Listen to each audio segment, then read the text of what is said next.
Wow, 2021, what a wild ride it's turning out to be. It reminds me of this famous Bollywood film, Kabhi Khushi Kabhi Gum, came out 21 years ago, translated into sometimes happiness, sometimes sadness. And that's really been it as far as candidate performance has been concerned. For level 2 in August, the passing rate was 29%, all-time low. And last week when the level 1 results came out, 27% passing rate.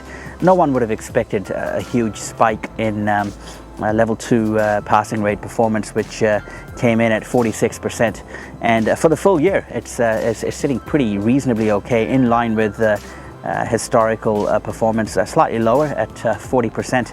So, you know, that's a pretty reasonable passing rate. I'm sure if a year ago it was said that 40% of level 2 candidates would pass in 2021, there would be no major shock. But it's just the way in which the year has unfolded with all the ups and downs that has been a turbulent ride. I still remember when I passed level 2, this was what, 5.5 years ago in 2016. The results were delayed by 2 hours. It was about what, 3:34 a.m. in the morning. And when they finally came out, I told my wife I've passed, and that was it. I was so deflated waiting for the results and wanting to know what had happened that when the result did come out, there was not much excitement left. But my wife more than made up for it. She was super excited and jubilant. And for me it was just like, all right, let's move on to level 3. But I hope for the candidates who've passed this year, the 46% specifically in November, that you really let the moment sink in, because it's a huge achievement, and it's a special achievement, one of the toughest exams out there to pass, both from in terms of how much you have to go through, and also in terms of the competition. It's quite challenging, and really the battle is now more than half won as far as the race to the finish is concerned, with just level 3 in sight. So hopefully next year most of you are able to complete the exam and become charter holders. We need more charter holders. Definitely need the population to thrive and increase in this global environment. The more the better. So wishing all of the candidates who passed level 2 the very best for level 3. So as far as the full year 2021 is concerned, the overall passing rate obviously is 40%. We had a drop in number of test takers by 17%, which is in line with level 1, which dropped by 19% when compared to 2019. Can't include 2020 because of all the delays and cancellations, not everyone got a chance to sit those exams.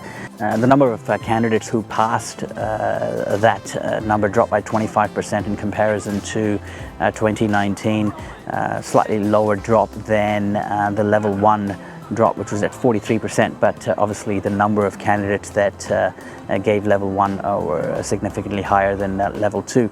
So where to from here? Level 3 results will be out very soon, and hoping that the passing rate there also improves and goes up to in the mid-40s for the full year.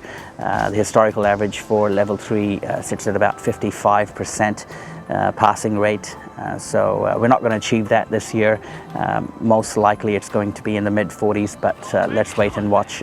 The way 2021 has gone, you just don't know what it's going to be like. You might have a complete shocker of a result as far as the number of candidates that have passed is concerned. So rule nothing out.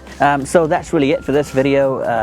Lots happening in the markets, huge activity, and complete hammering of stocks. Just saw Netflix drop 20% after hours, this despite delivering one of the biggest shows of 2021 in the form of Squid Game.